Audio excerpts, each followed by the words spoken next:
Okay. Let me go to that now.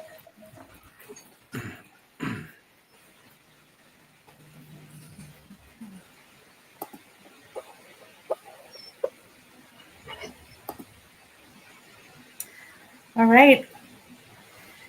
Waheguruji Ka Khalsa, Waheguruji Ki Fateh. I see a few people have already joined us.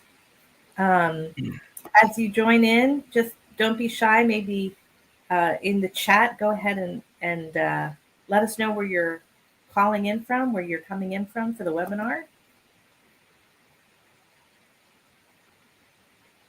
We've got 18 people. Let me make sure.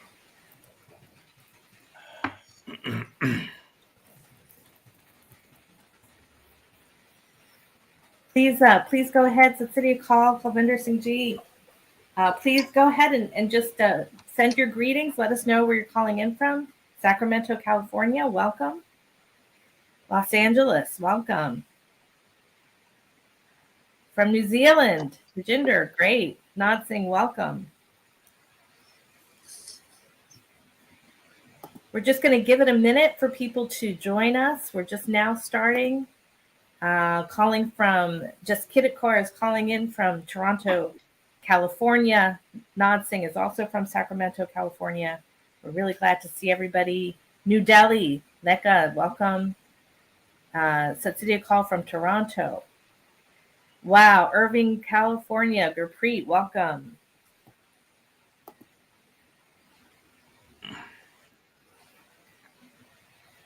Okay. Rajpal Singh from Toronto, welcome. Kavita Gopal Kaur, welcome. Kamal Preet, welcome. Nice to see you all. I know that we just see your words in the chat. We don't see your faces, but we're so glad that you're here. Welcome, everyone. I know that people are going to just continue to come in as we are warming up, but just out of respect for everyone's time, I'm going to go ahead and introduce Amardeep Singh here.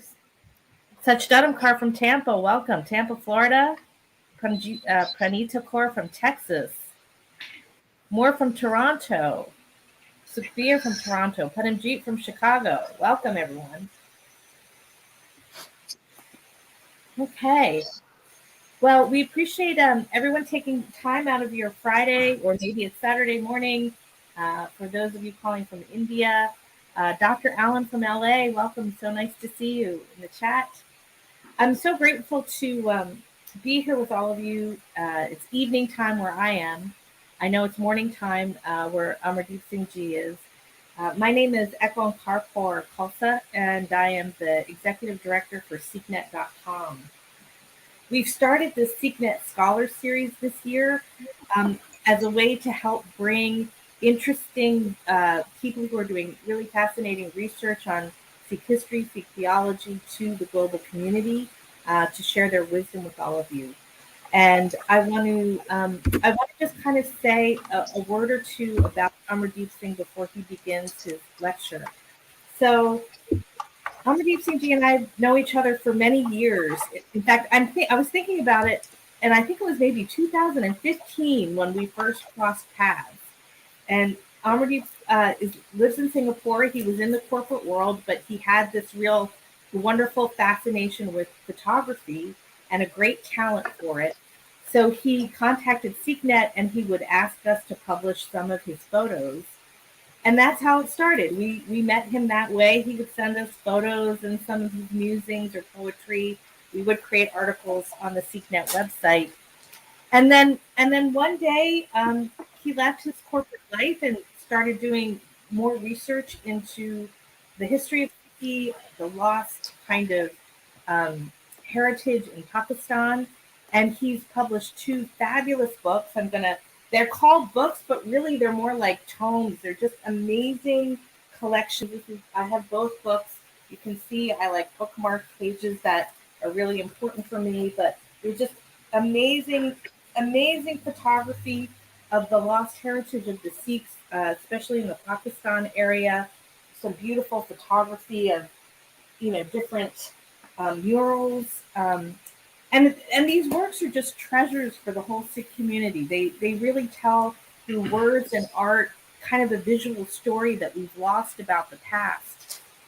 And then over time, first he got into the photography, published these two amazing books, and then eventually just did this very daring project of going and filming, taking Guru Nanak's life from the Janam Sakhis, retracing Guru Nanak's footsteps, and in time creating this fabulous documentary, allegory, a tapestry of Guru Nanak's travels. It's 24 episodes. It's an amazing piece of work.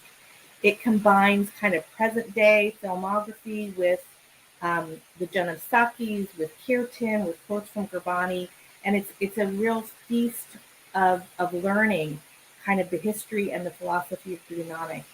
So I'm very grateful that Amardeep Singh is with us tonight, and I'd like to turn it over to you at this point for you to, add anything more to the introduction that you might like, and to please, guide us and share your learning and wisdom with us this evening. Thank you very much, Ikunkar. It's a pleasure to be at this forum presenting. I know the relationship with Sikhnet you've described, it goes back many, many years when I was busy with my life in the corporate world, just running the treadmill. So as a background, I'm not an academician, right? I just follow my heart. And I feel sometimes when you follow your heart, it's not really your doing. Whatever you do is a divine gift given to you by some blessing somewhere. And I just think my entire 9 years that I've spent is I've surfaced that this was the purpose of my birth. This was the purpose of my life. The rest was all just means to an end. The 18 to 19 years of education, 25 years of corporate career, which I left at the time when I, for 7 years, was heading the Asia Pac region for revenue management under the cards business for American Express. A very different life I was living. And I will end this presentation by leaving some snippets of for the people out here as to what I've learned from my life as to how you should have the capabilities of navigating through the mist of life by following certain 4 or 5 pillars. I be honest, this is a retro kind of a reflection. In the moment, I could not see what was happening in my life. But now when I look back, I'm 56, I see these as a fundamental 4 pillars. I want to leave with the youth to be able to always keep this in their back of the mind as to how to meander through this. Okay, so the thing is that we're going to start with this presentation on. So you will see lesser of my face. You'll see lesser of my face, and you will see I'll deliver this because I call myself as a visual ethnographic researcher. I don't read papers. I talk my heart out, and the work that I'm going to share with you is through embedded videos. The topic on Guru Nanak's legacy is too big for a 1-hour presentation out here, but I'm going to use some embedded videos, pictures on a PowerPoint presentation, and we'll basically then take the question and answers at the end, right? In terms of timing, if it goes slightly over, don't hold me to it, because it's just I don't know when I start talking my heart out what really comes out, right? So with that, I'll share the screen and we'll do a little bit of check with everyone, and then we'll start.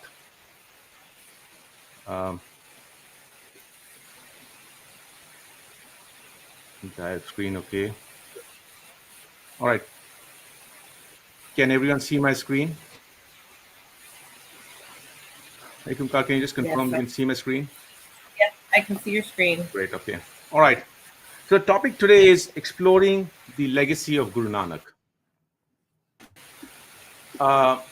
It's a work in which me and my wife, who really is a support pillar behind Vininder Kaur, we as a team have led this project, but this is not without the broader teams that came together. A complex project like this, whether it be a musicians, whether it be the cinematographers, whether it be the script translators, reviewers, this project could not have been accomplished. So I thank every member of our team who has come together. And if you go to the website, thegurunanak.com, and you see that the team, it's a very diverse team. And that's the beauty of Guru Nanak. We have tried to bring his message for who was Guru Nanak. we have refrained from the Sikh definition of Guru Nanak, because I always feel that we have boxed him. Guru Nanak and his messages are for the entire humanity. So we have nothing against the Sikh community or anyone. I mean, but when you'll find inside this, we've been true to Guru Nanak and taken his strands wherever they existed, be it in South India, be it Afghanistan, be it in Bangladesh. If there's a member of another faith, we have given a due credence to that aspect, right? So with that, we start um, with the presentation now. Ekunkar has given a little bit of a background about me. I just want to reinforce these pursuits. Um there's a huge academic element inside it, but as I said, I'm an engineer, I'm an MBA, I'm not an academician.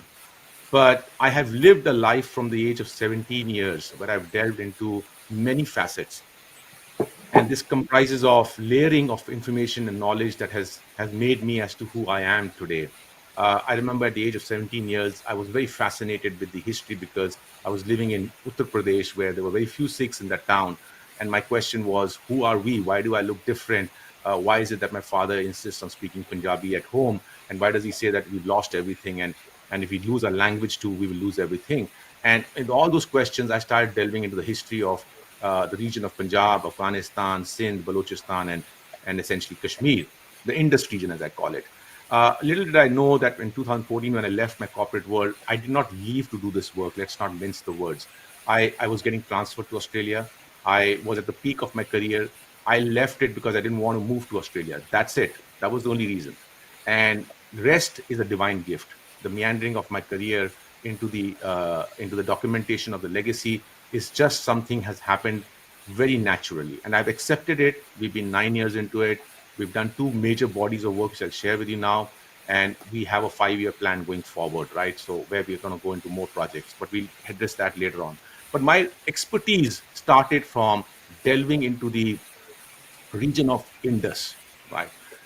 Because that's where the entire Sikh population or Sikh history or the Nanak Panth.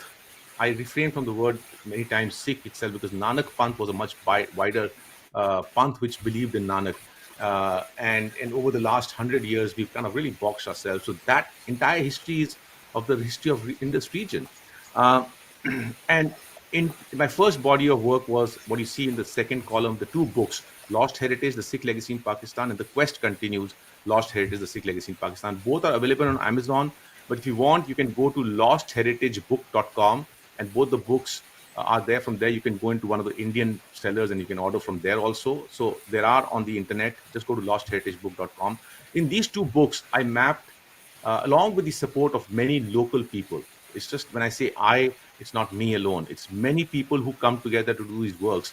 I'm just a person who's, through my own visual ethnographic skill, is giving us a posterity presence to these works. So these two books were done by traveling across 126 cities and villages in Pakistan to document the Sikh legacy in Pakistan.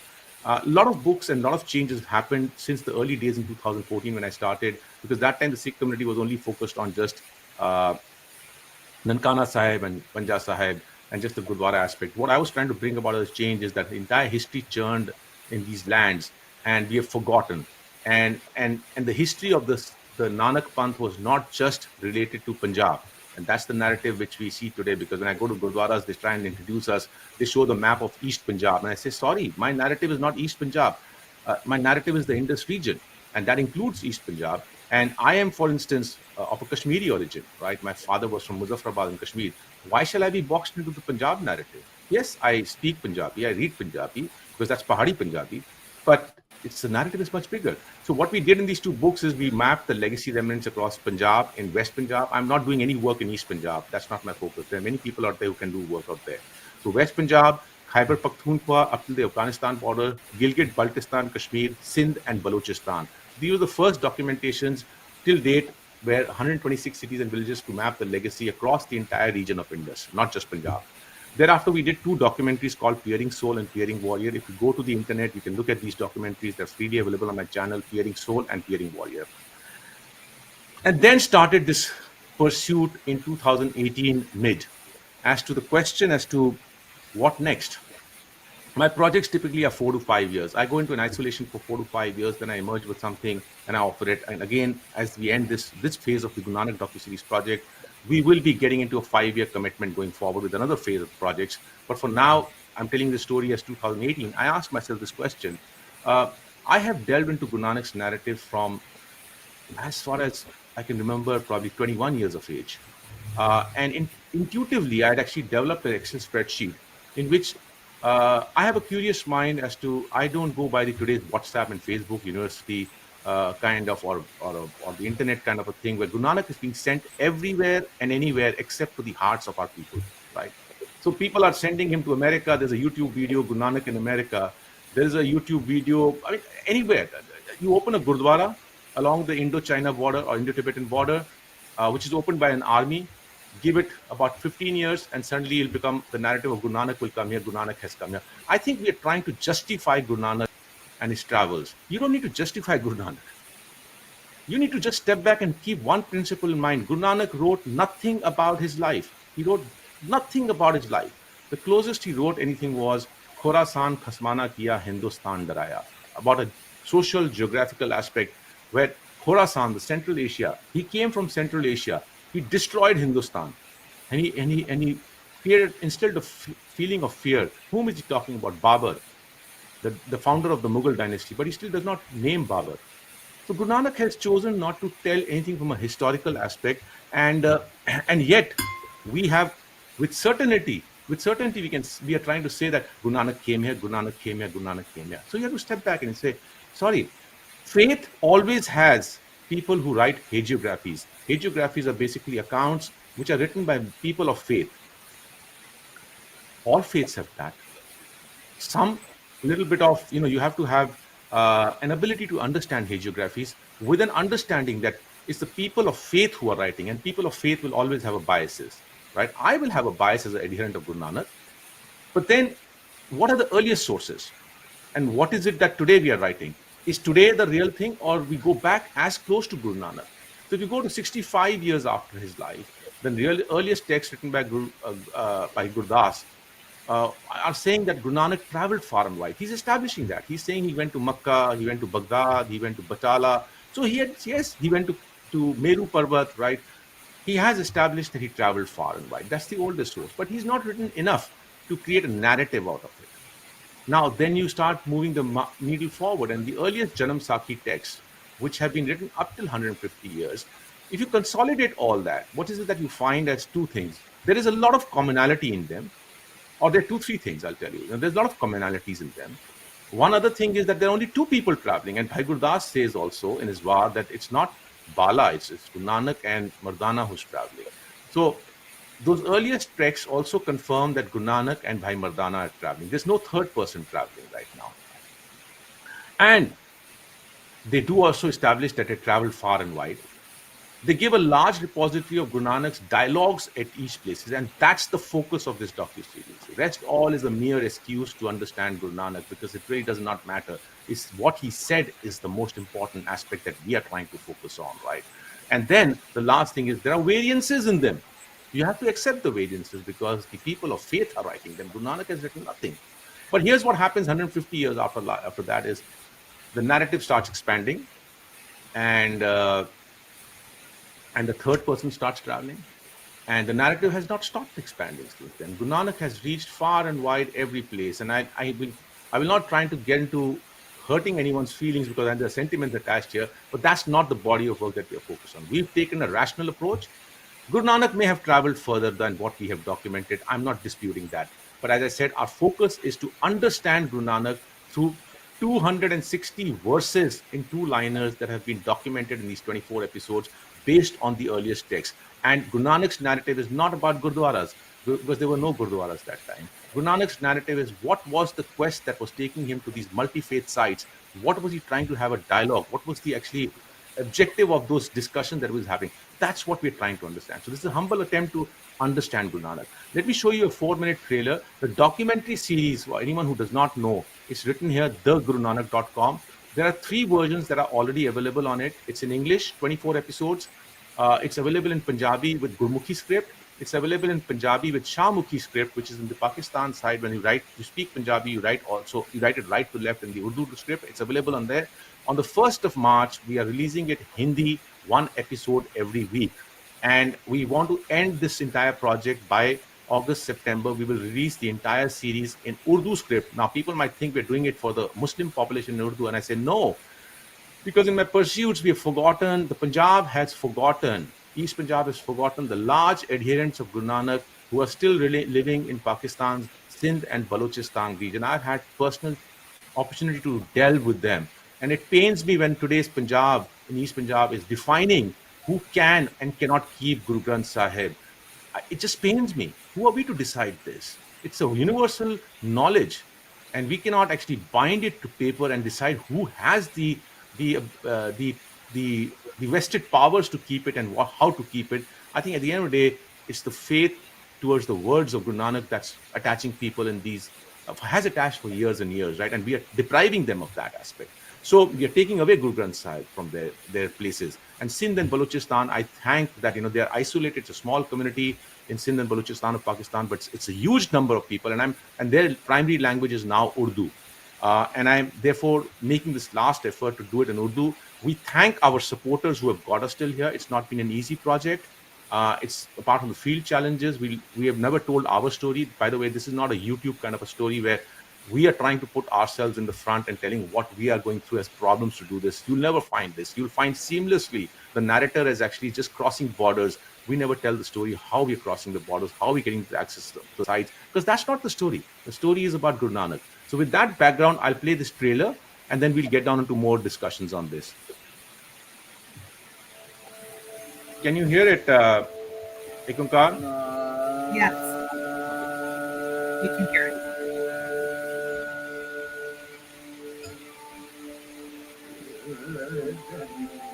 Guru Nanak, an embodiment of oneness, is a guiding force for many.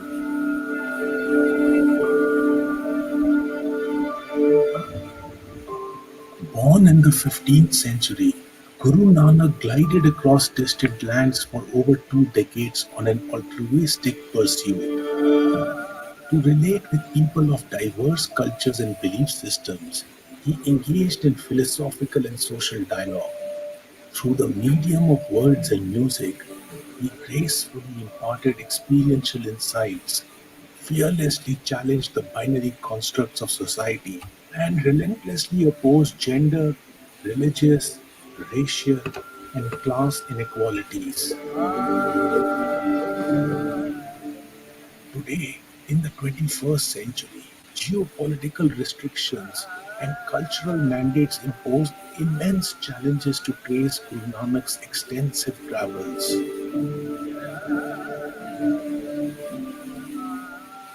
My name is Amardeep Singh.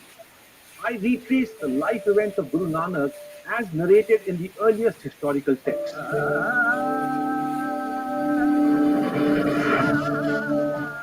We navigate through Punjab, the land of the five rivers, and travel to the Sundarbans Delta, sail across the ocean to the Sangladeep Island, scale the Himalayas to reach the region of Meru Mountain, and trudge the dunes to cross the deserts of Hejaz.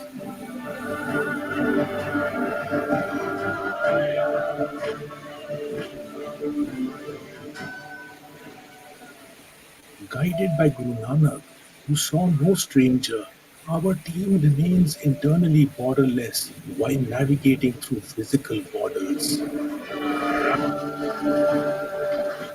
Guru Nanak Dev ji ने हमको परम पिता परमात्मा का नाम बताया। उनका नाम एक है, सारा संसार असत्य है, परमात्मा सिर्फ एक सत्य है। He had his own message of oneness of humanity, and that cut across all regions, all caste barriers, all religions. Babanako, Tikotobal, Patikawar Gergido, Diane Dupino, Tupiwazi Dupikuba. कोई की बात न बोले कि आपने और मेरे में क्या अंतर है? 530 years ago coming, an uncharted lands. We didn't know the language, but we still making such a big impact, an impact which not only had permanence, it was carried on.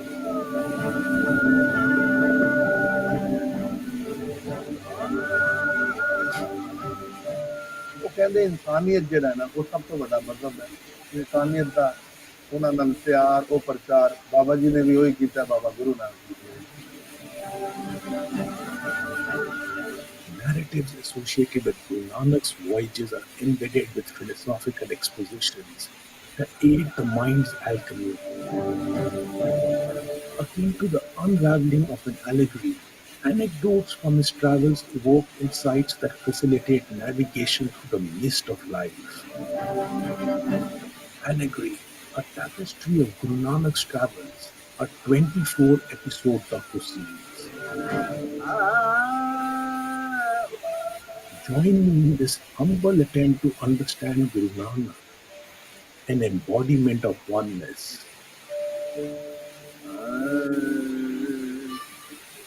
So the series is available on thegurunanak.com, thegurunanak.com. When you go there, please keep in mind that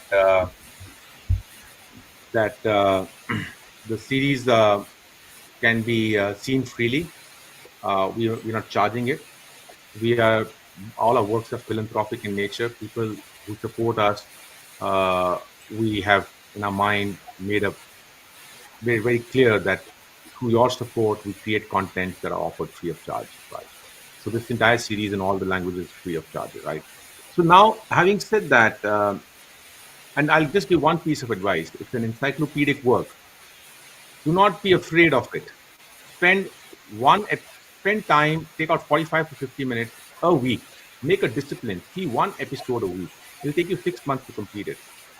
Don't binge watch it because there's a lot of depth of meaning inside it. See only one episode a week. And I think after 6 months, you will probably start hopefully understanding Guru Nanak and his life. But you have to invest 6 months, one episode a week. You do a binge watching, you learn nothing. You don't follow the discipline and drop it halfway through, you'll miss out on a lot also, right? So it's left to you what you want to do. An ocean is for you dip into. Ocean will not come to you, right? So having said that, I've said a lot of stuff out here earlier in terms of background, but when we started this project in 2018, my biggest question was, why is it that there's a narrative of Alexander the Great under apostrophes, right? What was the greatness of him? Killed people, expanded territories. There's a documentary on Marco Polo. There's a documentary on Ibn Battuta, right? Why not on Guru Nanak? He traveled a lot too, but it's not the travel. He gave much more expositions of, philosophical messages, tried to bring together people in terms of oneness. And doesn't that deserve the attention of the world? Was the question. But we went through a lot of challenges. We went to a lot of production houses, and we realized that no one's going to do this. So why not hold the reign and try and attempt it? I just knew that something was working in my favor with the Pakistan works, getting into the depth of it. Maybe it works now. I just didn't know. And we started a journey, me and my wife.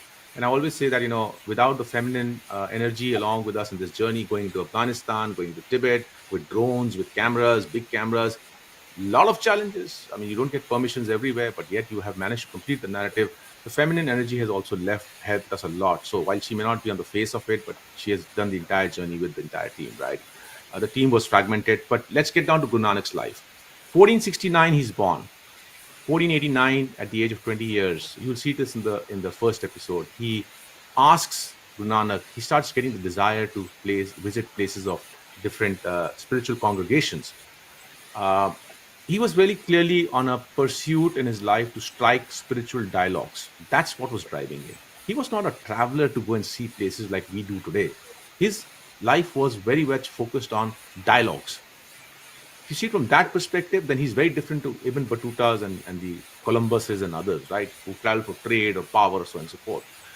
He asks Bhai Mardana to travel with him, and for whatever reason, it doesn't happen. But it takes him to become 35 years when he, in Sultanpur Lodi, actually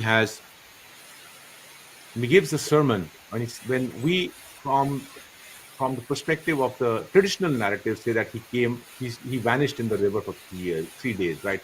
We don't get into all those supernatural aspects. We do kind of touch base with Gurbani and try and rationalize things. But the message is not anything else but what he says, Eko Taram Drede Sach Koi. He says there is only one Dharam. And Dharam today we define as religion. No, the fundamental principles, right? Fundamental principles of existence. There's only oneness, right?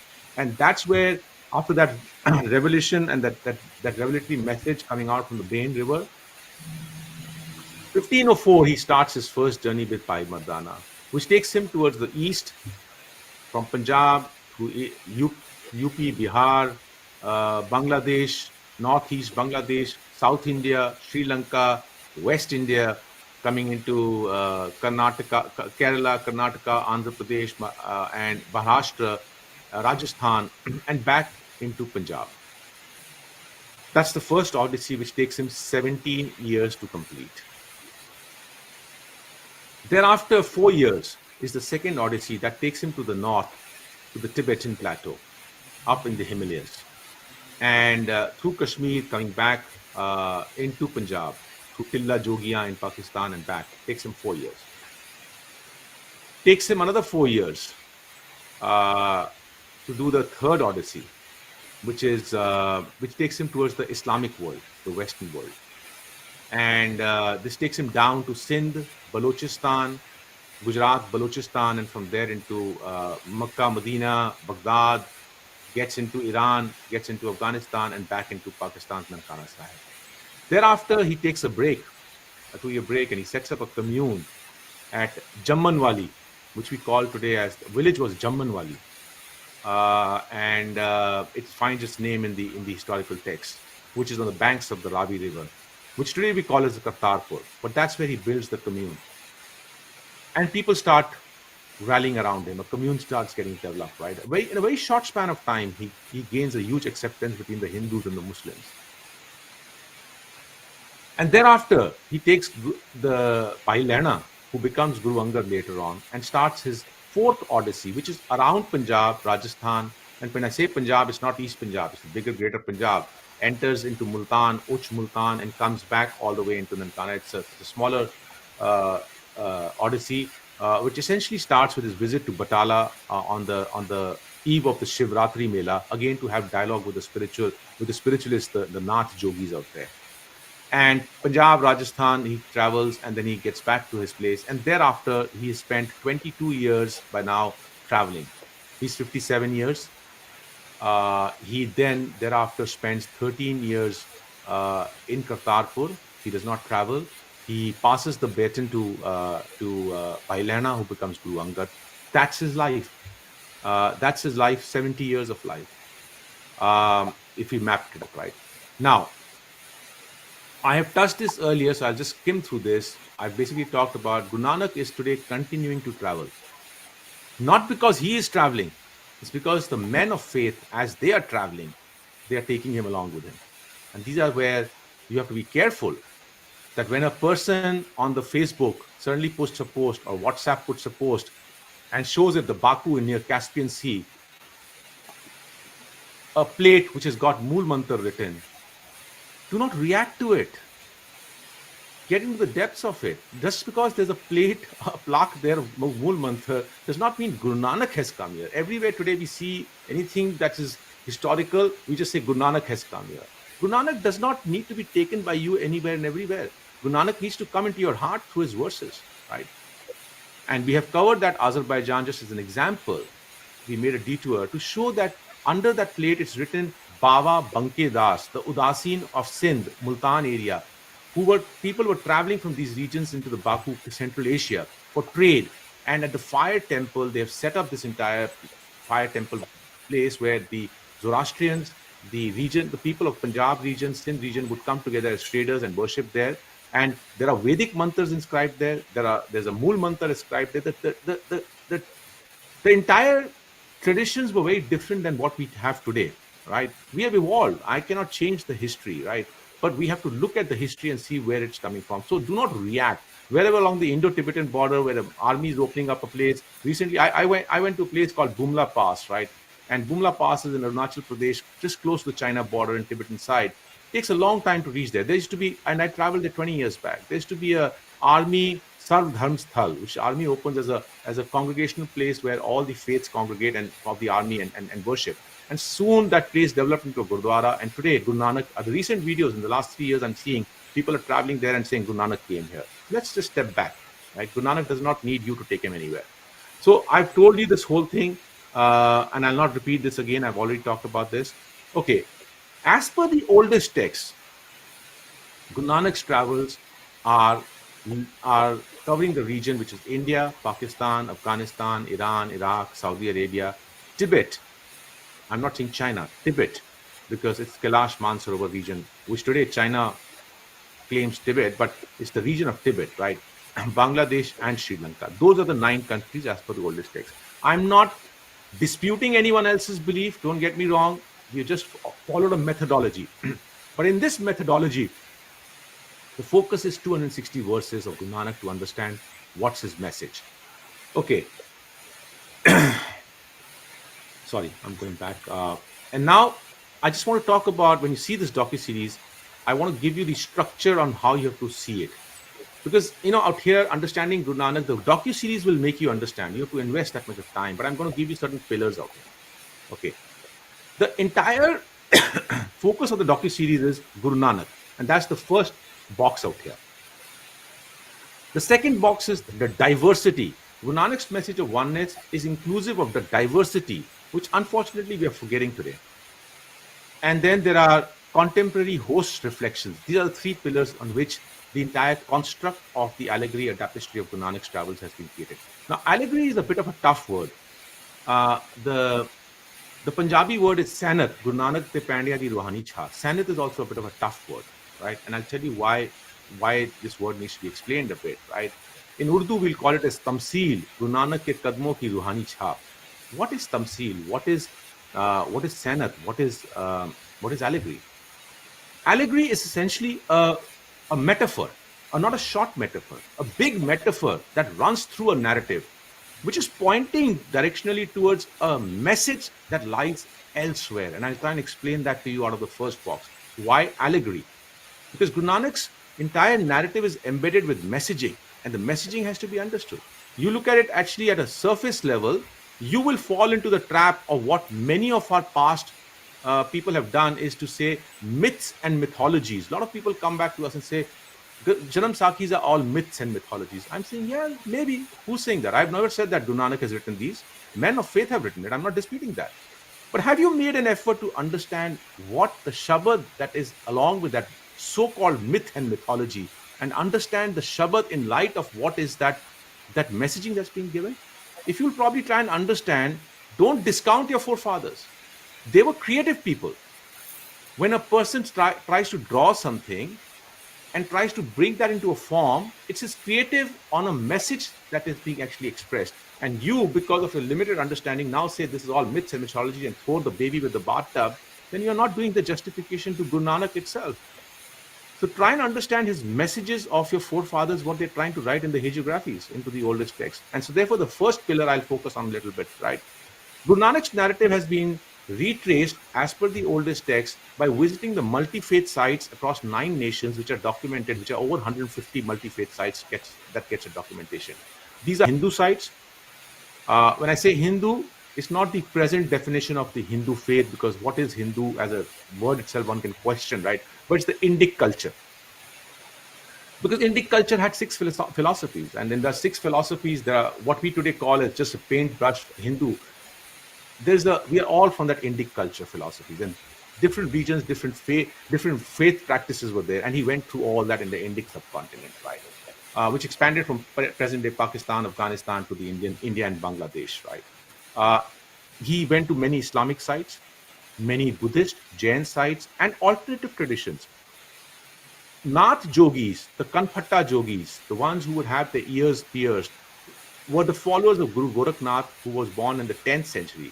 Guru Nanak was born 1469, 15th century, 500 years later. And at that time, the Nath tradition was a tradition at its peak, right? And Guru Nanak is having a lot of these dialogues with the Kanphatta yogis. These are the alternative traditions that he's engaging with. And then we also touch the memorials that the community has built in memory of Guru Nanak. But that's not the focus. That's only a mention that the community has built this in memory of Guru Nanak's visit to Ujjain. But the narrative is not the Gurdwara. This is where we make a mistake. The narrative lies in the Bharthari caves, the Kanphatta Jogis, where they were sitting next to the Shipra River and had a dialogue with Guru Nanak. That's where the narrative is. Yes, the Gurdwara is made in the city. Today, you are going to the Gurdwara and you're thinking Guru Nanak came here. The Gurdwara has a board saying Guru Nanak came here. You take that as a physical interpretation. No, make a small diversion, go to the Bhartari caves. That's where the dialogue has happened. So that's how we have structured. We have focused on these sites and we have given mention to wherever the memorials have been made. To us, Gurdwara is a memorial in the memory of Guru Nanak's travel to that region. The next thing is a very important picture that I'm showing to make you understand the allegoric aspect from the Janam Sakhi traditions. Don't throw the baby with the bathtub just because you are not making an effort to understand it. Keep an open mind. Creative works are open. Let's take this particular artwork. It finds mention in the Janam Sakhi tradition. Guru Nanak goes to Asadesh, which is in the east of India. At that time, even today, Asadesh in the east of India, Guwahati and all these areas, Kamakhya Devi, it was known for feminine worship, tantric worship, right? Female power was given a Shaivite form of presence out there, right? Guru Nanak goes there, and the narrative in the Janam Sakhi comes in is that Bhai Mardana goes out and he's capsized by these, or he's caught by these female of the Asadesh, and when Guru Nanak goes in his search, he finds that he's been converted into a lamb, basically a bakra, as you would say. And now you look at the artwork that the artist is drawing. Literally, you see Guru Nanak standing next to the female, and the females are actually tying him something. But there's a ram, there's a bakra, there's a lamb actually tied there, and there's a rabab next to it. This is the literal transformation of Guru Nanak into a lamb. Now, do you take that literal transformation, and now you understand the verse that's being quoted out there? And what you understand from that verse essentially is what in Punjabi we say as ped chal. Ped chal is when your mind gets capsized and you start following blindly behind what someone just tells you. You have converted into a ram. That's what it is. The mind has been capsized and you've lost your ability to think. An artist cannot depict the mind and its capsizing. An artist depicts it as a literal transformation of Bhai Mardana into a ram. And we take that and we say this is the baby and the bathtub needs to be thrown out of the window because of myths and mythologies. Try and understand the shabads associated with it. And that's what we're trying to do, right? And therefore you understand, oh, okay, this is a dialogue that's happening. And later on the women accept Guru Nanak, and the retransformation of Bhai Mardana is not that Guru Nanak with magical powers has converted back Bhai Mardana into his body human form. He has made him realize that his mind was capsized. So get out of the illusion, right? And get into rational, objective thinking. That's what it is. Now to impress upon this, sorry to interrupt. Is there any way for you to make that artwork bigger? Some of the folks are saying, can you make that bigger? I cannot unfortunately make it bigger out here, but please go to the docuseries. When you'll reach the Asadesh, you will find this artwork. They're all big artworks. You'll find so much of things that are embedded there, right? So I am just trying to introduce you, catch my words, catch my thoughts, catch the concepts that we're trying to put forward. You will have to dip into the ocean. And everything cannot be spoon-fed out here. I mean, I unfortunately cannot make it bigger out here because it's in a presentation right now. It's going to I'll have to get out and the whole presentation will get spoiled, right? Go into the docuseries. When you reach East India, you'll find a full-blown picture of this, right? Okay, let's move on. Musicology. We are focused on messages of Guru Nanak. The sites, I'm being very upfront, the sites, the narrative in the Janam Sakhi is a mere excuse. If I stand in a Gurdwara or in a podium and start talking as a preacher, you will go to sleep. So through the National Geographic kind of a quality of a cinematography, we are trying to get your attention to the sites and regions and places. But essentially what we're trying to do is focus on the musicology, the 260 verses of Guru Nanak and the Bhagats, right? And that is all situational. There are two bodies inside this. One is Guru Nanak's verses as Guru Nanak. We are not personifying Guru Nanak in this series. It's a documentary series. We are taking a journey to understand him. So there is a good 120 verses of Guru Nanak, which are sung in a male voice. So whenever the male voice is singing, which is Satninder Singh Bodal, who has done all the renditions in the Nirdharit rags, in the rags that they are described. We've been very particular. We've not deviated from the rags, but they're not doing the acrobatics of the modern day rag systems. We've kept it very simple. We've not also divided it from tabla, because when Guru Nanak is traveling, no percussion instrument is traveling with them, right? There's only a rabab. Rabab itself has a percussion beat inside it. We've been very careful into trying to emulate that entire feeling, and to keep it simple, two liners in the prescribed rags, and 120 verses in the male voice represent at each situation from the earliest text what Guru Nanak has conveyed out of that dialogue in that place. That's what the male voice represents. We are not explicit about this in the docu-series, but we hope that people will understand all works of art, you don't need to be explicit. But because I'm telling you out here, you will, when you delve into it, you should understand this. All male voice verses are actually personifying Guru Nanak in the form of the words as to what has been written in the Janamsakhi tradition. Then I'm going to tell you about the another lady that is she's a Pakistani lady, Salima Khwaja, and she has sung 146 verses, and these are the reflections of the host. I'm jumping now to the third pillar, which is contemporary, where I as a person am trying to travel.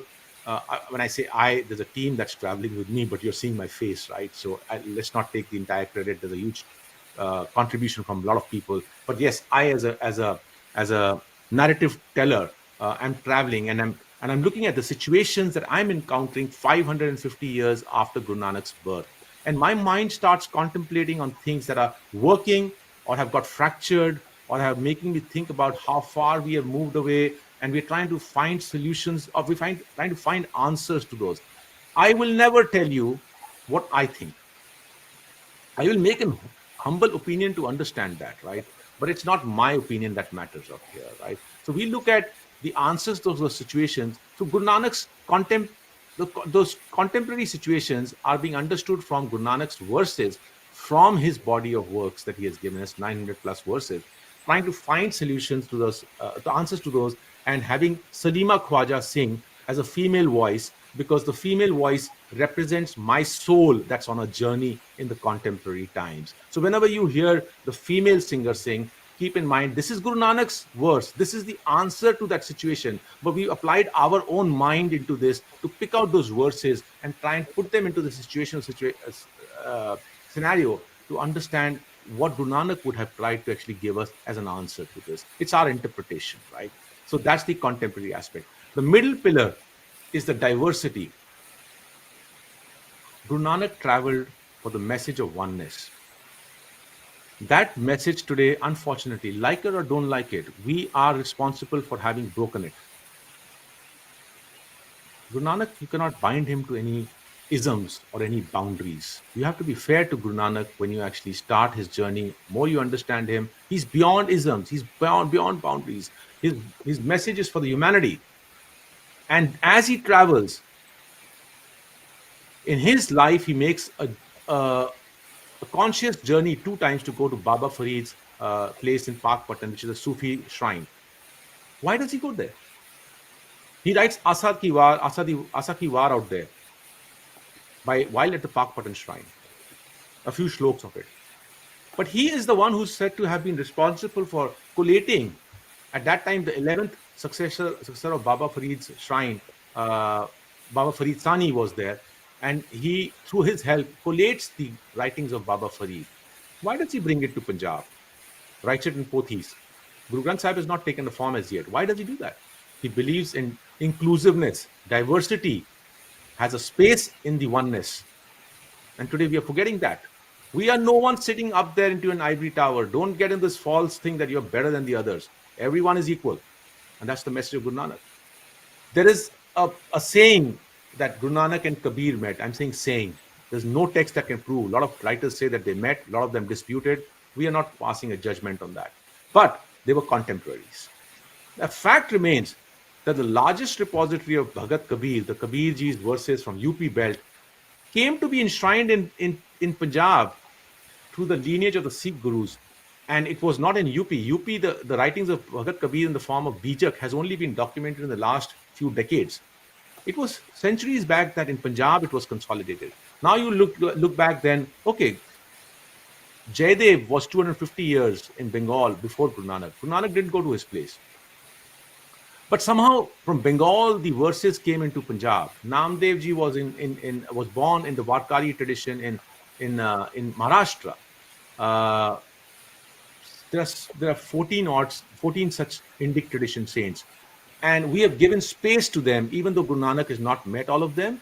Some were before him, some were his contemporaries, but the two other saints who were after him have not been touched. So till his time, we've said at least the thought was initiated, and Guru Nanak's travels somehow resulted in these verses to come to Punjab in his time or later. But by the time of Guru Arjan Dev, they were compiled into the Guru Granth Sahib. So we've given space to them. And the whole idea is oneness of Guru Nanak's message has to be kept in perspective of the inclusiveness of diversity. And I think Punjab is losing that part today. We are becoming very divisive today. It's not just we, don't get me wrong. The entire region is becoming divisive, but we can only focus on what we do, right? I can't tell anyone else to do what they are doing. And therefore, I'm being a bit overcritical to ourselves. Don't get me wrong. We have to reflect on what we are doing. We can't change the world. And that's the message of Guru Nanak out here. But we can change ourselves, and that hopefully can influence the other things, right? So that's where the whole thing is focused on. Diversity. We want to understand this with a Shabad of Guru Nanak. In one of the episodes you'll find. And Salima singing this. Hear this.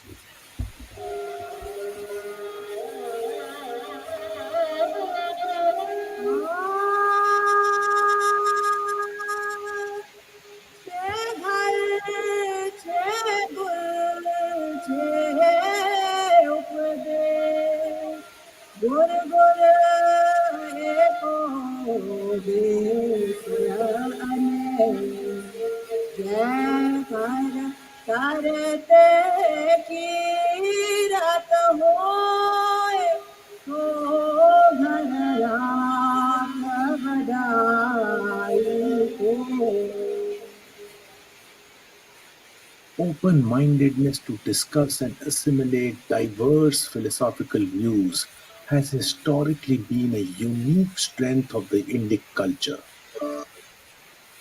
And unfortunately, today we are finding reasons to, not accept. The fact is, diversity of traditions, you can't box anyone's mind and force it to align with your mind. Diversity, chhe ghar, the Indic traditions before the formation of religions historically has anchored on 6 philosophical systems, if anyone understands the Indic traditions.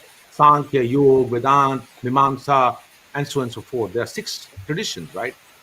Guru Nanak is saying he's acknowledging these 6 traditions are existing. There are 6 traditions, 6 houses of philosophies. There are 6 teachers of them, Kapila, Shankara, and so on and so forth.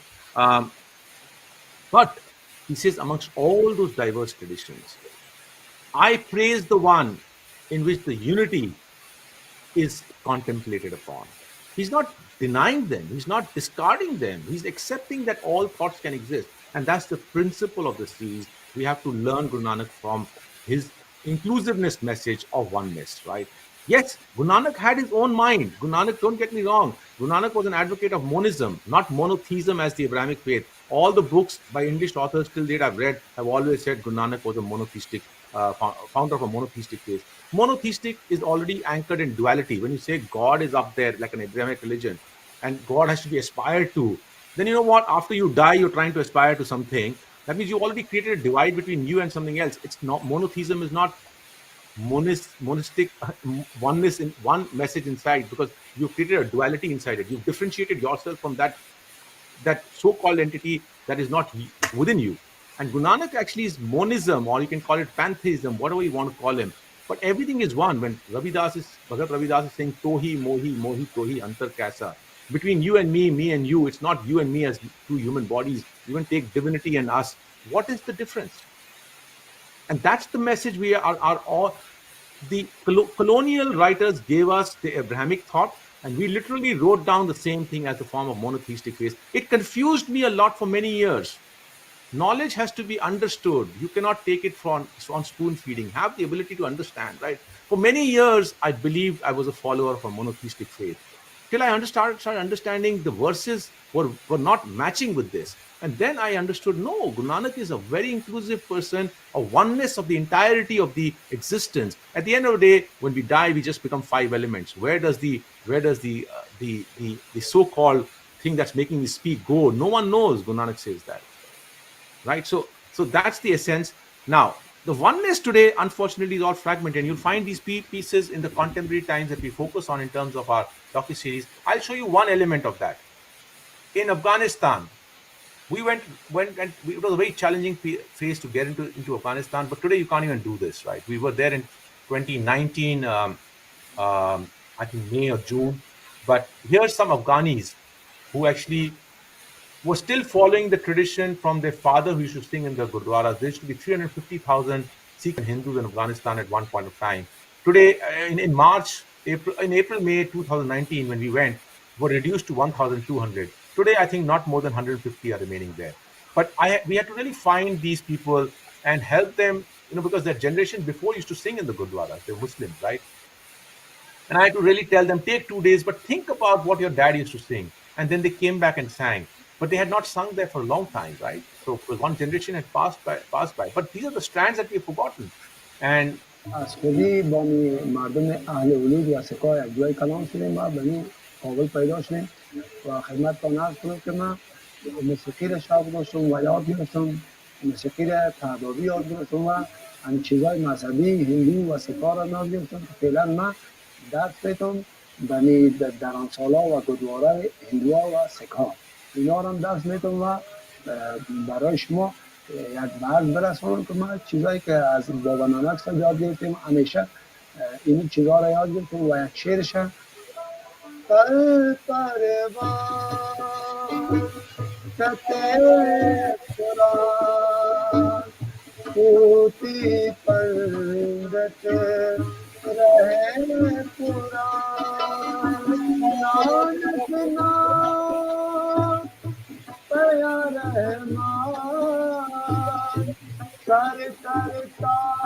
تو ایک جان کر پروان کتے قرآن پوتی پندت رہے قرآن.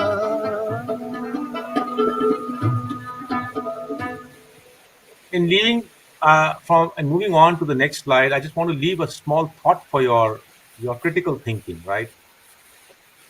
We live in a world where we get conditioned by the energies that we live around. The beauty of life is to also, you should be proud of who you are, but at the same time, you should have the ability to critically think as to what's being conditioned into your mind. Look at the word that they're using all around. If you go westwards from East Punjab, today's East Punjab, in Pakistan, where the entire legacy has been destroyed, but you go to Sindh, Balochistan, where still some adherents of Nanak are living, and you get into Afghanistan, see the word that he's using, dharamsal. Dharamsal was the word that was used, the place of Guru Nanak's followers where they should congregate. Now, in the last 100, 120 years, the word dharamsal is wiped out from our entire culture. We have replaced with Gurdwara. You like it or you don't like it, but you have to go into these areas. And I'm telling you, because I do walk the talk. I look for these critical things, right? So, yet in a place which has not been touched by East Punjab, and the bringing down of the Gurdwaras and changing them into marble and gold-laden Gurdwaras in the villages, even the Afghanis call them as dharamsals, right?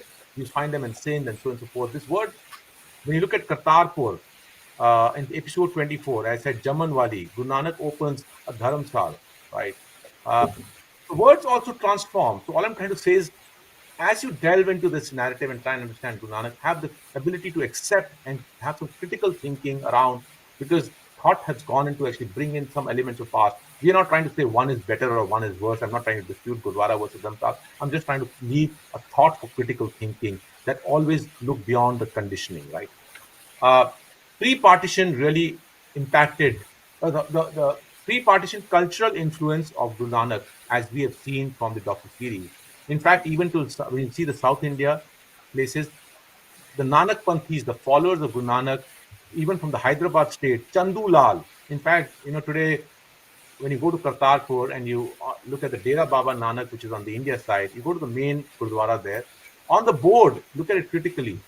It's written there. The foundation stone of this Gurdwara in the memory of Guru Nanak was laid by the minister of the Nizam of Hyderabad, Diwan Chandulal. Chandulal was a great, great contributor who actually contributed in creating a lot of places of in the name of Guru Nanak in Andhra Pradesh, in Tamil Nadu, in Kerala, and you'll find that in the docu-series. But all of them are kind of now alienated from the broader culture, right? Of the Sikh faith as it's evolved.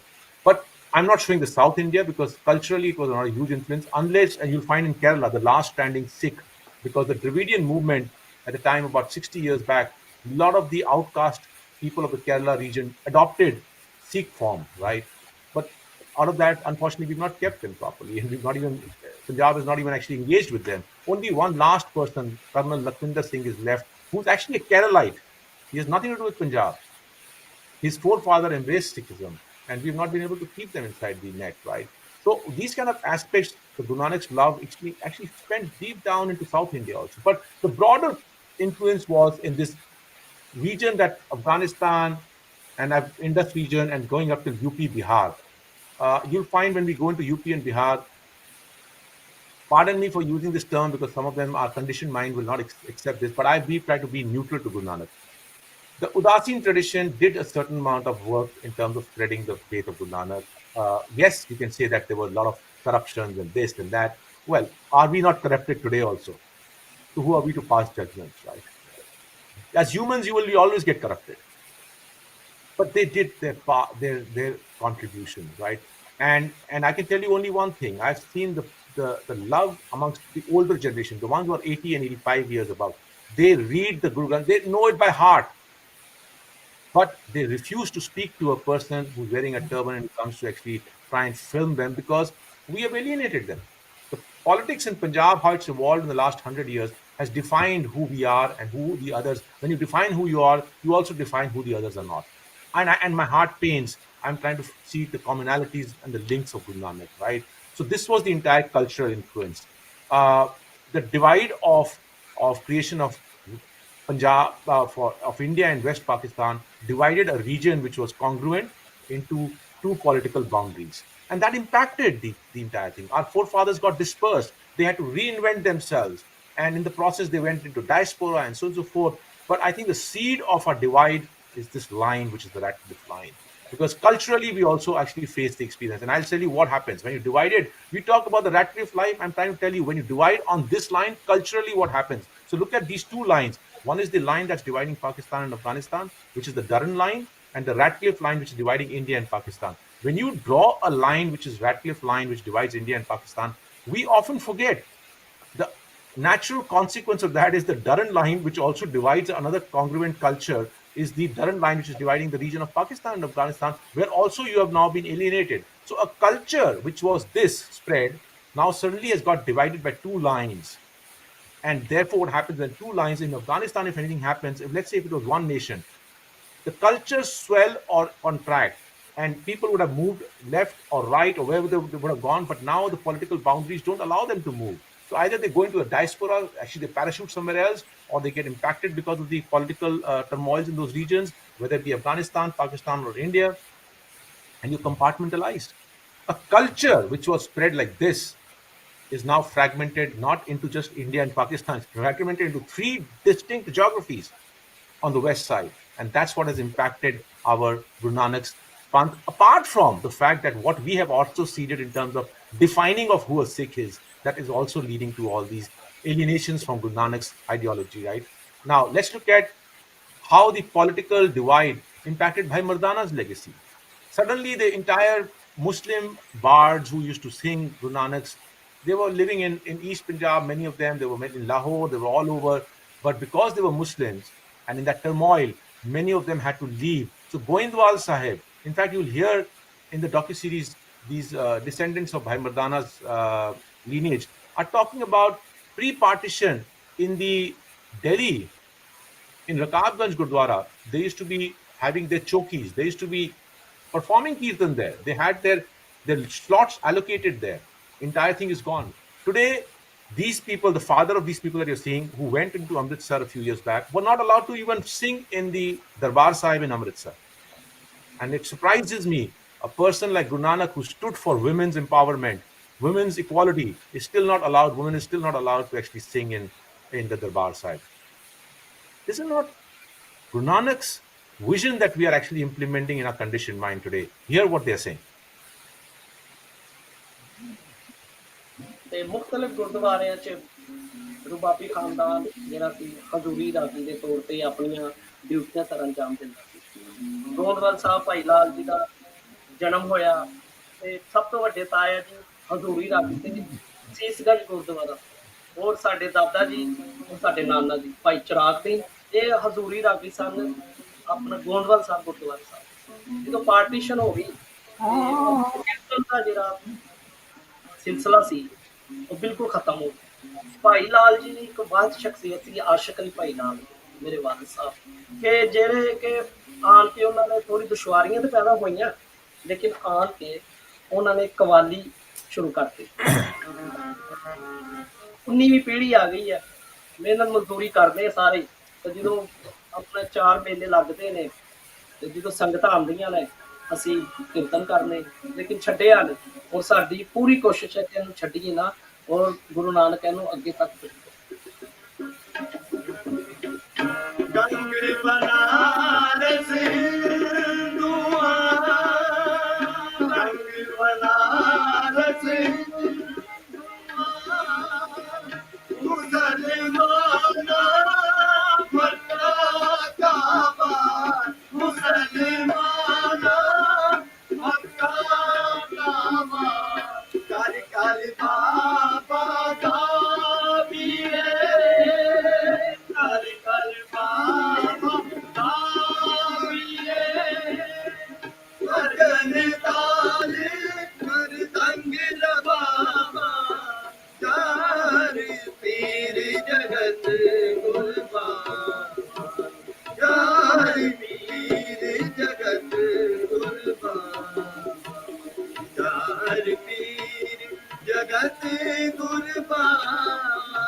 This visit has deeply saddened me with the present conditions of the descendants of the Rababi tradition. Their forefathers were soulful preservers of Guru Nanak and Bhai Mardana's legacy. So this is the condition of the Bhai Mardana's descendants. They are laborers in Lahore. The entire tradition is fragmented. In East Punjab, there's no acceptance, there's no presence of them. Even if they travel there, they're not given space. And I have tried a lot, I'll be very honest. I've tried a lot in my travels since my across the world. I've been invited to speak at many places, even in the West. I've told many people to invite these people, and the Gurdwara shy from them. Is it because they are Muslims that you're shying from them? What is the principle of Guru Nanak out here, right? Why would you shy? Because we've defined ourselves so strongly that we're shying to actually the political ramifications of who can sit on a stage and do the kirtan. Sorry, we are no better than anyone else. Don't live in a glass house, right? I mean, understand Guru Nanak and look at the message of oneness. That's most paramount out here. Afghanistan. Let's look at a Dharamsal, Gardes. This is a place called Gardes. You'll find in the narrative in Iran, in Mashhad, Guru Nanak meets a Peer from Gardes. This is his village, Gardes. There was a place out here, the Dharamshal. It's been finished. Dharamshal, this again, you'll hear him calling the Gurdwara as Dharamshal, of Afghani person. That's finished now. But yet, we're trying to trace the remnants of Guru Nanak's legacies in these regions through his travels. Sorry, my fault. I'm showing a different video out here, but yeah, but let's just go through it, yeah. This is Afghanistan.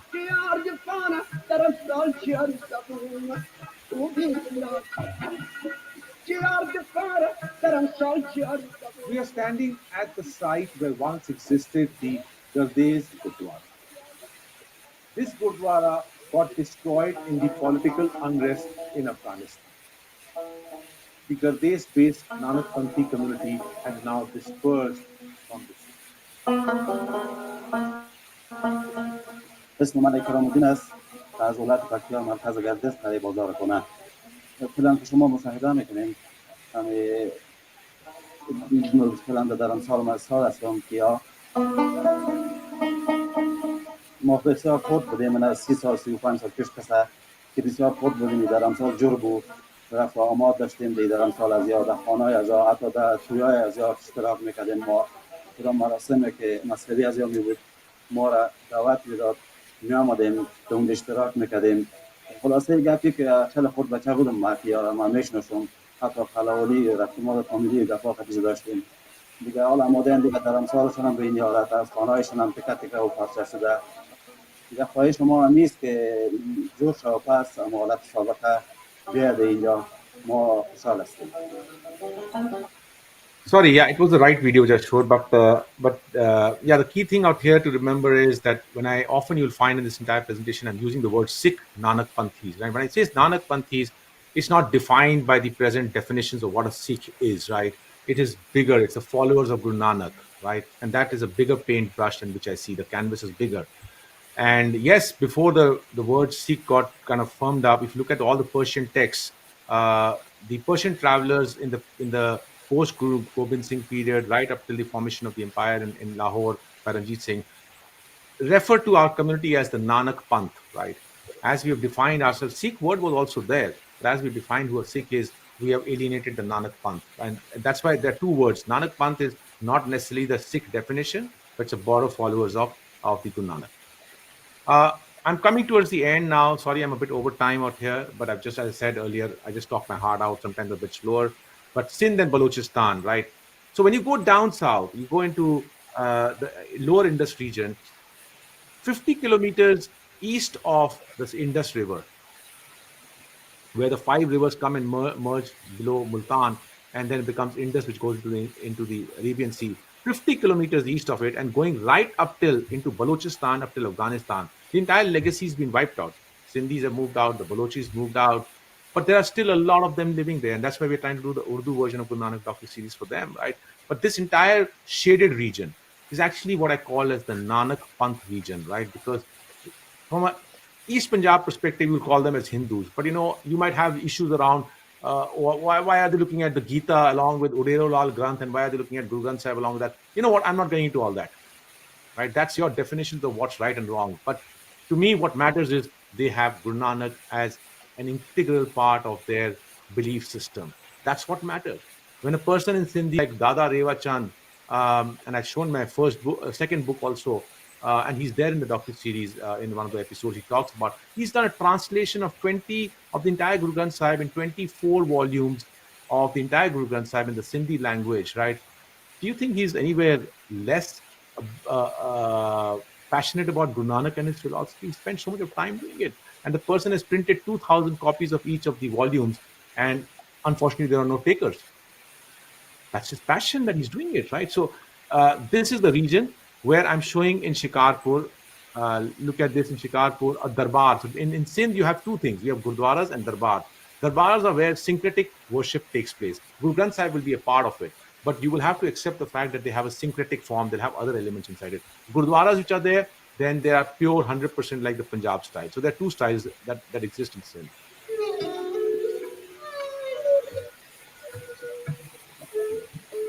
At Shikarpur, we visit Dada Reva Chand's residence to experience his love for Guru Nanak.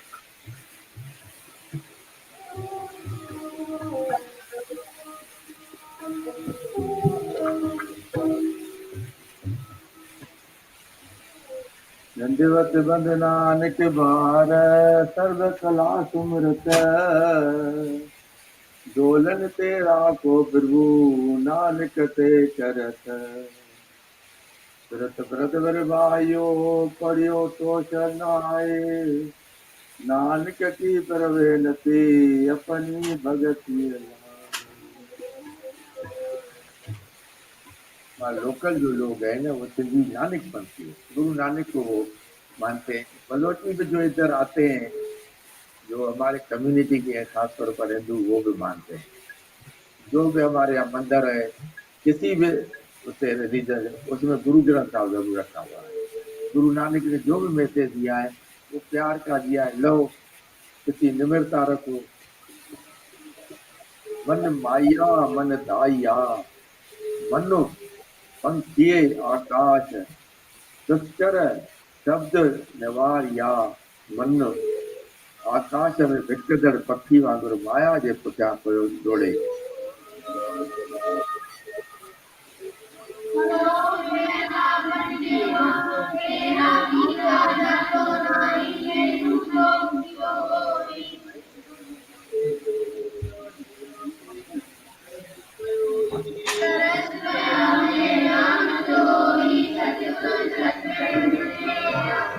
हम गुरु गुरुनाथ दे नानक नाम हमारा रे। All right, so I'm just going to, I said I'll just leave some skills around. A lot of people ask me, you are from corporate world and you've gone totally, on the 180 degrees on the other side. As I told you earlier, I just don't know. I just lived my life, right? I'm 56 now. But what have I learned in life? And there were youth out here, and I just want to leave them. In the moment, you may not know anything. But what I've seen back and I reflect back, and I'll tell you four things that I've learned in my life as life skills, which I want to leave with you all. One is they always, the Western world always says, follow your passion. And I said, never follow your passion. It's a recipe for disaster. The difference is create your passion. When you do a creation of a passion, you immerse yourself inside it. The word is follow versus create. I have done many things in my life. Along with my corporate career, my other being, which got me till here, was for a long time, from 17 years of age, I've been picking up things. The only thing that remains constant in my life is 4 to 5 years I do a project, right? Or whether it be even to study history or to look at, Gurbani or to look at music or anything, 4 to 5 years. And I kind of immerse myself so deep inside it. It's a creation phase. Then it's a maddening pursuit to actually delve into the depths of it. Follow your passion, you'll be just following it casually, you'll never get to the depths of it. That's the difference. When you create it, you have now, when the creation comes to a point, when early Ekunkar was telling me the early days when I was in the corporate phase, I was giving these small articles of photography based on certain writings, right? My photographs were always in, intertwined with perceptions or writings. What was I looking for? Now I understand. I was not looking for that time. So don't get me wrong. I was giving it to Signet for a certain reason. I was just doing it because I felt it, right? But now when I look for what was I doing unconsciously, I was looking for acceptability signals. When Signet would publish those articles or someone else would publish those articles, I would say, all right, there's value for this. But I was not at a stage where I'm doing big projects. I was still in the corporate run. But these pursuits were getting accepted in a small way. I was still in a learning phase. I left the corporate career at a peak at 48 years of age, and I was looking for acceptability signals. When you find acceptability signals are there, pursue it further, and you take baby steps towards strengthening it. But keep one thing in mind: don't restrict yourself to just one thing. There's merit in just doing one thing. I am not trying to say my formula is the formula for the world. My life has been going through many, many pursuits. And when I find that one thing, I get into it by creating the passion so deep inside. And when I start looking at acceptability signals and the baby steps are taking us forward, the third thing that comes forward is what next? What next? And I've never in my life found that the next has been something that I've had to search for. It's that eureka moment when you got sick and tired of that pursuit. You've gone so deep inside it. Sick and tired, and I would say it's not really the right word, but you've gone so deep inside it that you don't find the challenge inside it anymore. You then suddenly realize that there's a proximity of next agenda that's right behind you, and you just turn around and you find your next purpose that you want to actually delve in for next 4 to 5 years. And the last thing I'll leave here and then close this is we are living in a fast moving world where the attention span is very short. Everyone's looking for recognition. I always say never look for recognition. Don't look for recognition. Focus on your work. Recognition will follow. Let recognition follow. If you chase recognition, you are at a very, very superficial level. You're operating at a very superficial level. With that, I want to say thank you very much. Watch the Guru Nanak documentary series, thegurunanak.com. You want to get the books, it's at lostheritagebook.com. The books are available there. Thegurunanak.com. It's available right now in English, Punjabi, Shamukhi, Hindi. One episode will start getting released from 1st of March. We're doing a press release in Chandigarh, and thereafter it'll be available on the same website. And then we're going to do the Urdu version. All 24 episodes will be launched in third quarter, one shot.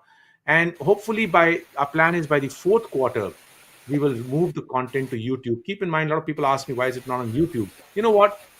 People don't support. People don't support. It's only very few people who understand our vision and what we're trying to do. But we thank them who have support. But the masses just want to consume. It's like a langar. A lot of people go to actually eat, but very few support. This is spiritual langar. So very few people understand what we're trying to do. And if we wouldn't have actually kept it just restricted to thegurunanak.com from the release of the English till now, we wouldn't have been able to mobilize the support for the next version, the next version, the next version, right? Now that we've done everything, we are not attached to it. I mean, we are offering it free of charge. The only condition was come to my website and see it, right? Because in the hope that someone's going to see our next projects, and thereafter we will support us and we'll keep moving forward. As we finish this by the end of 2023, everything will move to the YouTube, and at that point we will move into our next 5-year projects. Thank you very much, and sorry again. I've taken longer than what I was told to do in 1 hour. I'm really sorry about that, Ekunkar. But over to you now. It's okay. No, that was just amazing and wonderful. Amardeep Singh Ji, just like it's so the grace and the inspiration. It's breathtaking to behold, and the way it anchors us back to the origin of oneness and the spirit of Guru Nanak is profound. And I just want to encourage everyone, if you haven't seen the docu-series, the way you suggest 1 hour a week, take 6 months, it's an amazing way to understand Guru Nanak's life. We have gone over time, but there's a few questions. So what I'm going to do is I'm going to invite people who want to stay for a question and answer session to stay. Amardeep Singh Ji, I'm just going to ask you the few questions I saw pop up on the screen, and we're grateful for your time in answering them. The first question comes from, let's see, Kulvinder Singh. And he said, way back at the beginning of the session, he said, Amardeep, you are a showman and that you enjoy showing things to others, and perhaps that has led you now to filmmaking. So what's next? What's next for you? Are you... I find the showman a bit of a negative connotation, but Okay, all right. You don't need to be negative. That's not the intent. I understand. That's not the intent. I understand. Sorry, Kulvinderji. Thank you very much. But yeah, I'm not a showman. I'm just doing what is right. I believe in, and I speak my heart out. If that looks like a show business, well, no one pays me to do show stuff, right? Otherwise, I would be doing a career in Hollywood or Bollywood, right? But thank you. I understand the intent. I'm not getting you wrong. What's next? If you go to the gurunanak.com and you look at, there's a page called donate, and you go there, our next 5-year plans are written there. We are doing Guru Nanak projects phase 2. Our vision is to bring Guru Nanak to the homes of the people. We have 2 documentaries, and then we have web-based learning courses. Everything's already, the work is started.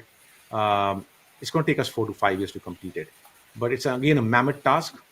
We are trying to bring in self-actualization content into the homes of the people. My focus will remain Guru Nanak. I am 56 now. These projects, me and my wife have never taken a holiday for the last 4.5 years.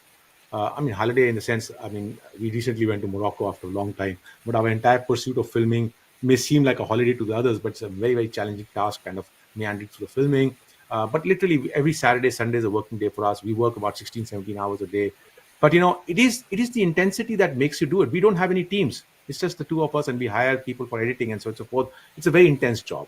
Our vision is to bring Guru Nanak to your home through self-actualization content.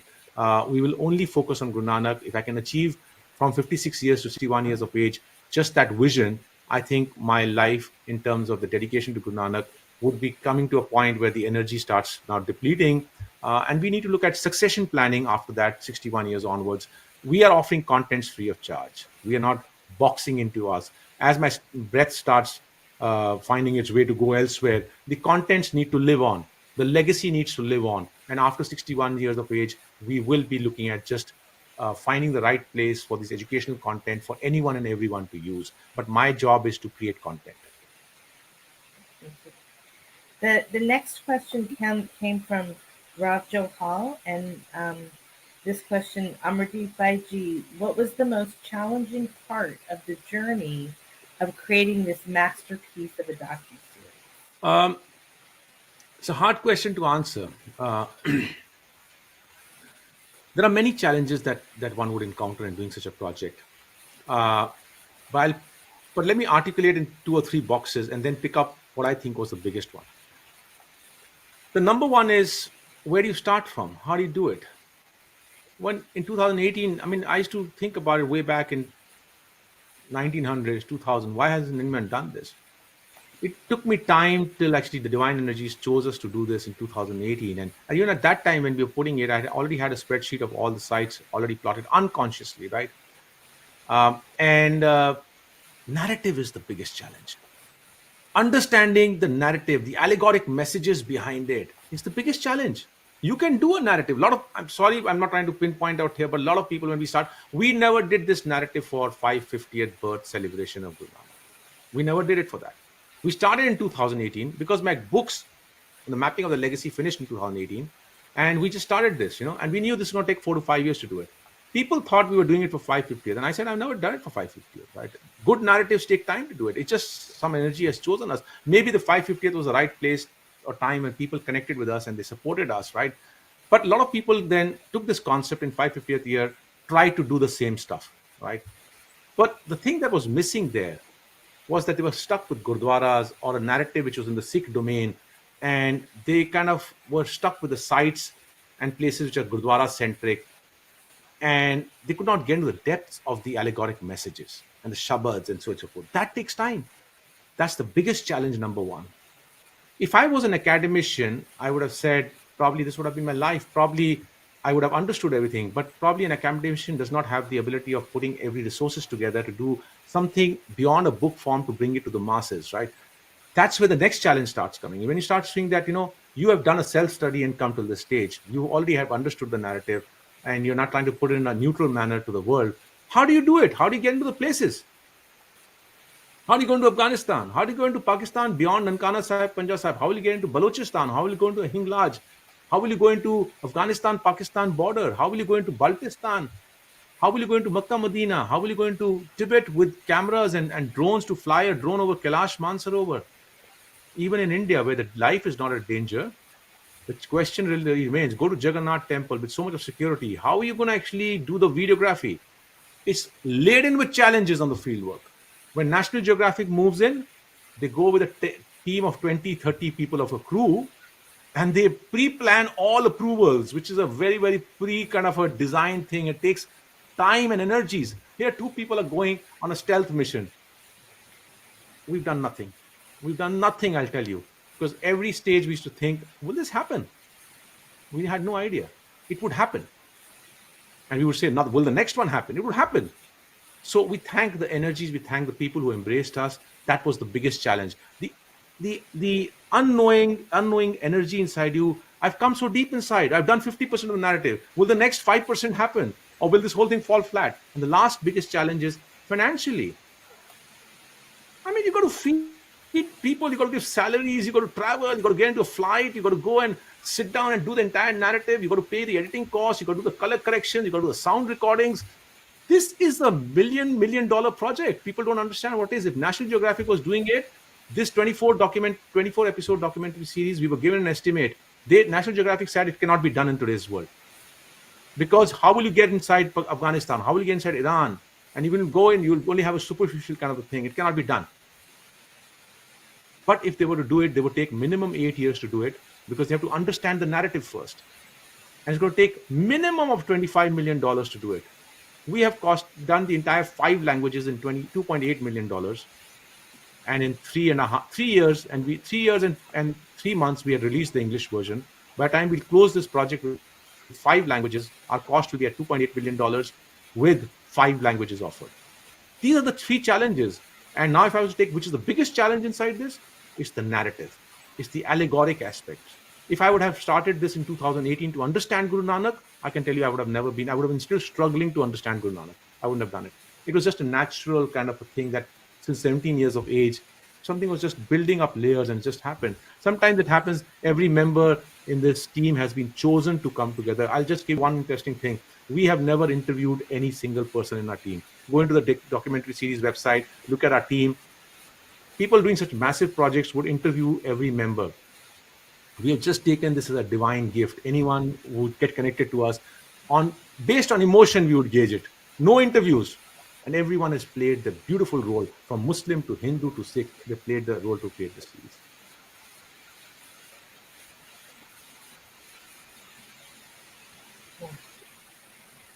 Okay, I'm going to give you two questions here that are connected, even though they're from different people. Gurpreet was asking, the Dunham cells have disappeared. How can we rebuild?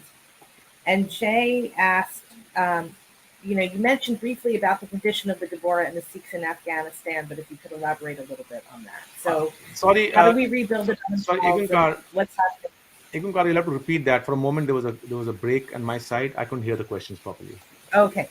So, Gurpreet asked, Dunham cells have disappeared. How can we rebuild?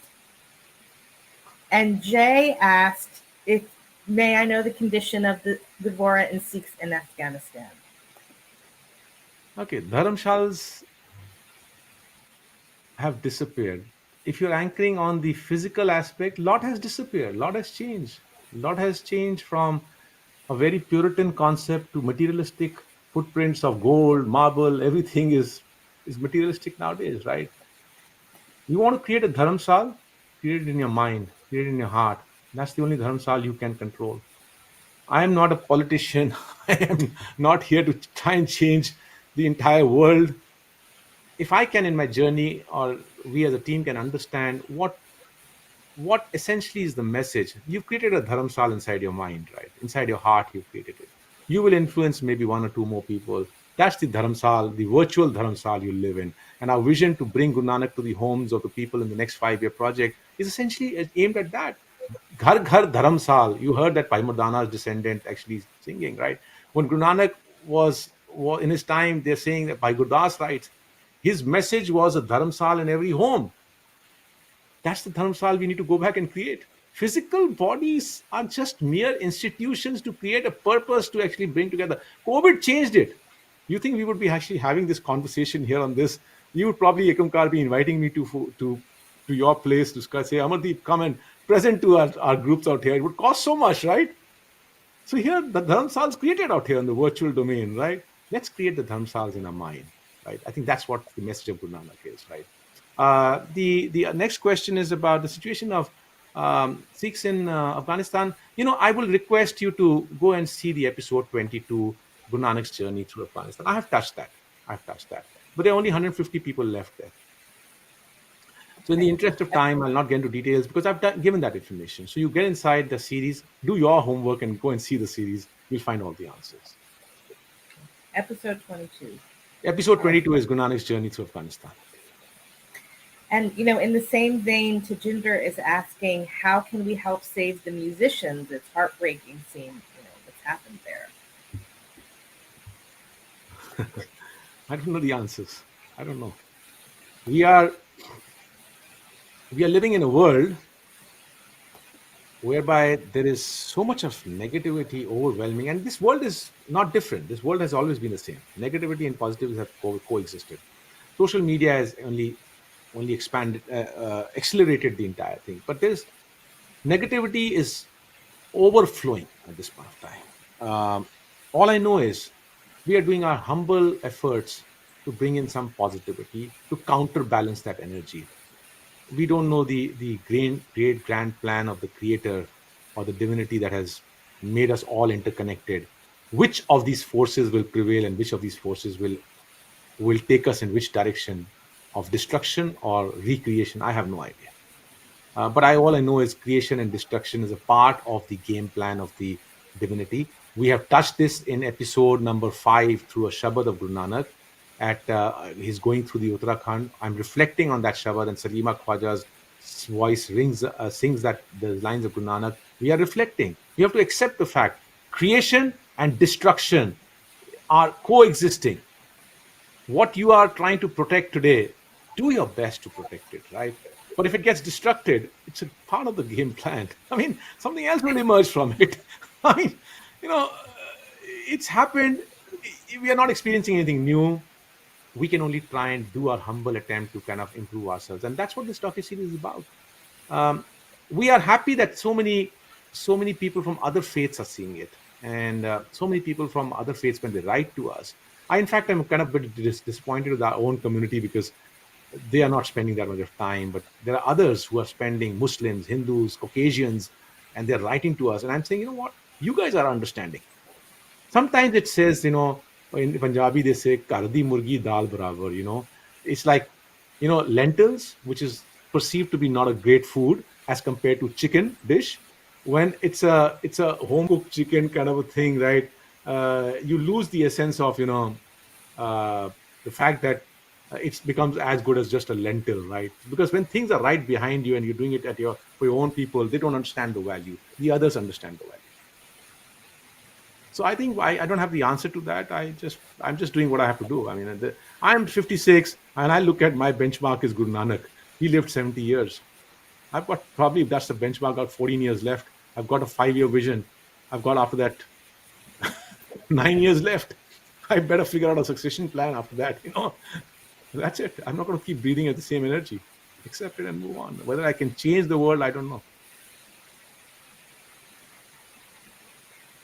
Let me just follow up with another question, which I think you answered it a little bit already, but Kavita Gopalkar is asking, I'm also very impressed by the quality of your work, Amardeep. Did you receive any formal education before creating your docuseries or between episodes?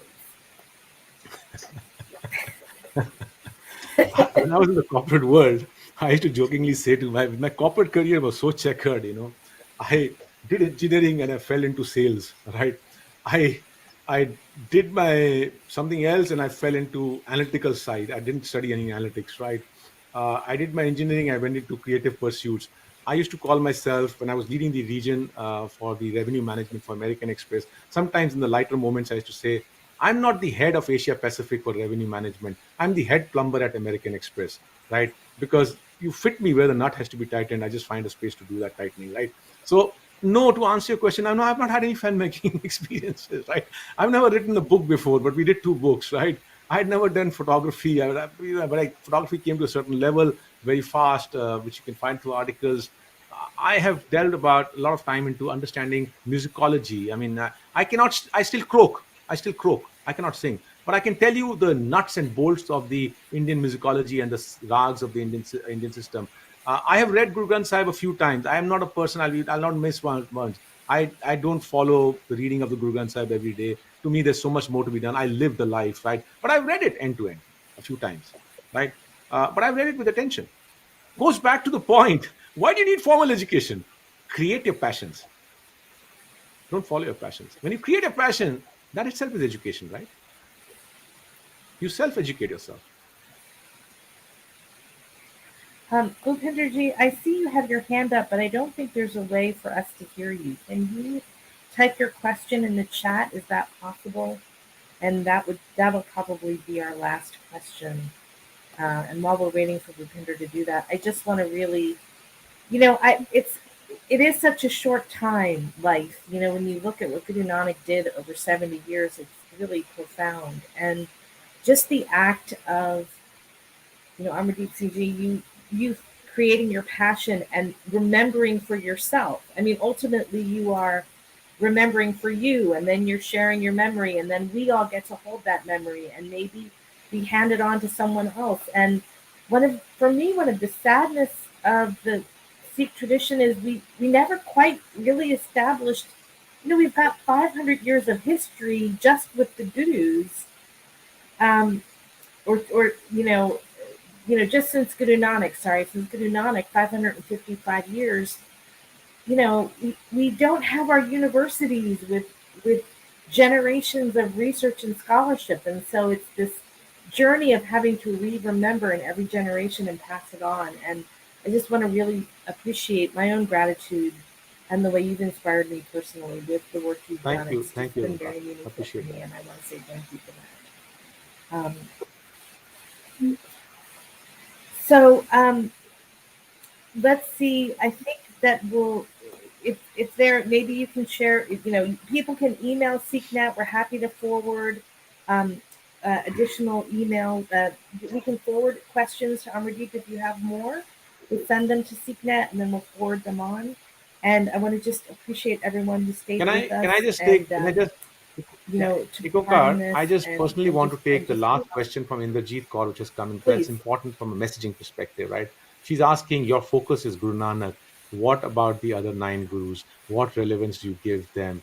You know what? Life is too short, right? Life is too short. These works require 5 years of energy to be invested in for each quality work to be created, right? Knowledge comes in layers. I was not born with any knowledge. I was conditioned. I had to reinvent my conditioning. I had to break the shells. I had to relearn. This is a process that on goes, right? It goes on and on, right? It's a cyclic process. uh, you create layers of knowledge for generations to absorb, right? I'm doing my part of whatever choice I've made to create one layer of knowledge. Will it inspire someone else to take and create another layer of good knowledge on it? Then we are collectively trying to reach our goals for the society, right? Amardeep is is going to get replaced by someone else, right? Amardeep is not here for all the time. Why should I do everything?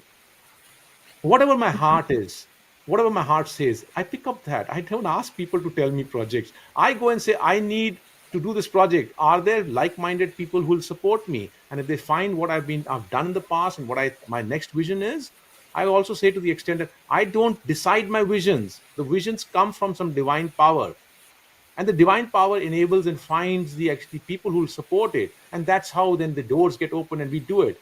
At this point of time, I've decided Guru Nanak phase 2 deserves still equal importance out here. uh, Next level of gurus, why, I mean, next level of gurus, why not Kabir? Why not Raman, Jaydev? Why not Namdev? I mean, why would you say, why wouldn't you do, what about the nine gurus? I will say, open your mind. Why not Kabir? If life is there, if I'm living till 80 years, maybe I have nothing against the following nine gurus, but I'll probably jump to Kabir. Why not? Because you got to do something out of the box, right? So whether Kabir will become my next pursuit, I don't know, because that pursuit will come from the divine itself, and that the energy will come in, and if it motivates me to go to Kabir, I'll go to him. I'll go to motivates me to go elsewhere, I'll go for it, right? But I think others need to actually put layers of knowledge on it, because I acquired my learning from knowledge which has been created over years, and I think what we create as collective groups will be actually passed on for generations to come. Thank you. Amardeep, do you have any closing words for the webinar before we Uh, say good night or good no, morning? thank you very much. I think Sticknet, thank Sticknet for giving this platform to us, and the more we talk, the more people get into the content. I again will say, you can't bring the pond to the horse. The horse has to be taken to the pond. The docu-series is there. You got to go and dip into it, right? I've told you the formula for dipping into it: one episode a week. It's going to take you 6 months, but you've got to have that discipline. Don't binge watch. It's not a money heist, right? It's Guru Nanak. See one episode a week. Takes you 6 months. If you like it, if you learn something, there are academicians who write to us who are going into each episode time and again, time and again. So if you really find the depth, you will probably find ways and means to be attracted to it.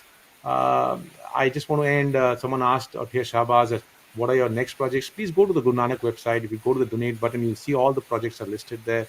We are already started this, but it's a 5-year project, right? So Guru Nanak phase 2, the elements are all written there. Thank you so much, and wish Signet all the best. And thank you for everyone who's participated. And my sincere apologies. I've taken more time than that was allocated, but it's just my Oh, heart that speaks out. we're happy to spend all the time in the world with you, Amardeep Singh Ji. Thank you for being part of our SeekNet Scholar Series. We really, really appreciate you sharing your wisdom and experience with Thank you everyone. so much. So, Waheguru Ji Ka Khalsa, Waheguru Ji Ki I wish you Fateh. Have a great morning, evening, or wherever you are, whatever time it is. Thanks for this virtual time together, and God bless you all, and have a great weekend. Thank you. Bye bye. I'm gonna close the webinar now.